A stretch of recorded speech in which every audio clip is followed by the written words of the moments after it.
আসসালামু আলাইকুম সবাইকে। তো আমরা জানি গতকাল গতকাল রাতেই আমরা দেখেছি যে আমাদের যে ভারতের যে মিডিয়া চ্যানেলটা জি-24 এই মিডিয়া চ্যানেলটা তারা তাদের ওয়েব পেজে খুব বিচ্ছিরি, খুবই নোংরা একটা হেডলাইন দিয়েছিল। সেটা হচ্ছে ত্রিপুরায় বন্যা। হ্যাঁ? তারা কিন্তু ওটাতে তারা লিখেছিল যে কি হাবুডুবু খেতে, খেতে বাংলাদেশ সরকার এখন আর্জি করছে। ঠিক আছে? এই লেখাটার কারণে তাদের এই সংবাদটার মানে ত্রিপুরার বন্যার এই সংবাদটার এই শিরোনামটার কারণে তারা বাংলাদেশে প্রচুর পরিমাণে সমালোচিত হয়েছে। মানুষ বলছে যে আমরা ২ দিন আগে মৌমিতার জন্য কান্না করছিলাম। আর আজ তারা আমাদের এই অবস্থান আজ তারা আমাদের এই শোচনীয় অবস্থায় তারা হাসছে। ঠিক আছে? তারা অমানবিক শিরোনাম দিচ্ছে। আর এটাই আরকি এটার তুমুল আবার আমরা এটাও খবর পেয়েছিলাম আমাদের বাংলাদেশের একদল হ্যাকার তাদের এই ওয়েবসাইটটা হ্যাক করেছিল। তো ওই কারণেই হোক আর যে কারণেই হোক, তো আজকে সকালে আমি উঠে দেখতেছি যে যদি টাইমটা দেখেন, ঠিক আছে? এই টাইমটা দেখলে বুঝতে পারবেন।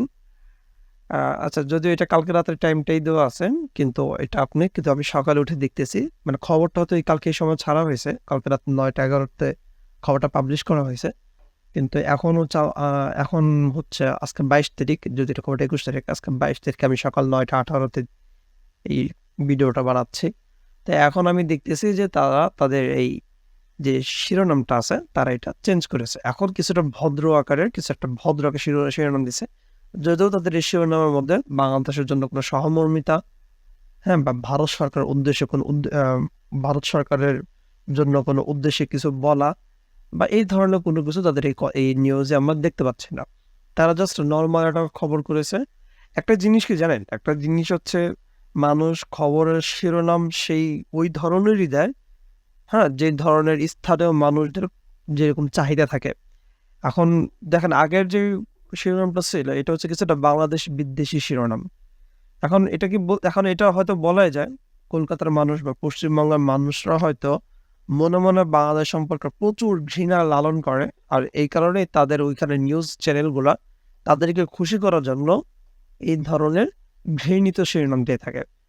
হয়তো তীব্র প্রতিবাদের মুখে অথবা আমাদের বাংলাদেশি হ্যাকারদের মুখে পড়ে, হ্যাঁ? তারা তাদের এই শিরোনামটা চেঞ্জ করতে বাধ্য হয়েছে। কিন্তু বিষয়টা হচ্ছে তারা কখনোই আমাদেরকে বন্ধু ভাবে না। আমরা যত তাদের মৌমিতার জন্য কান্না করি, যতই বলি বাঙালি, বাঙালি ভাই, ভাই আমাদের মাঝখানে কাটকাটে ব্যাধা থাকলো আমরা সবাই আসলেই এক।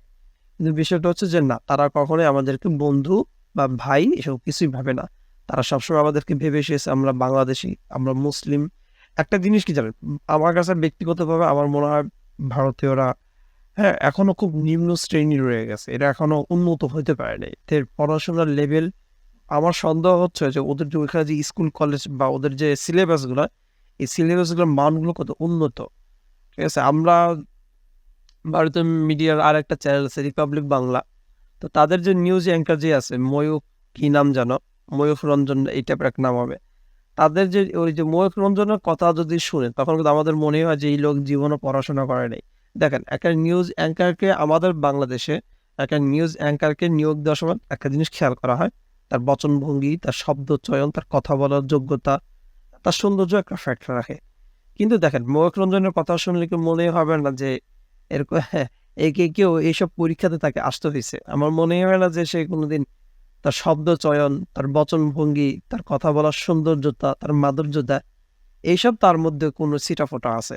তো যাই হোক তাদেরকে দেখলে আমরা সহজ ভাষায় বলি আমাদের গুলিস্তানের মলম ব্যবসায়ী। তার কথাবার্তা আমাদের মলম ব্যবসায়ীর মতো।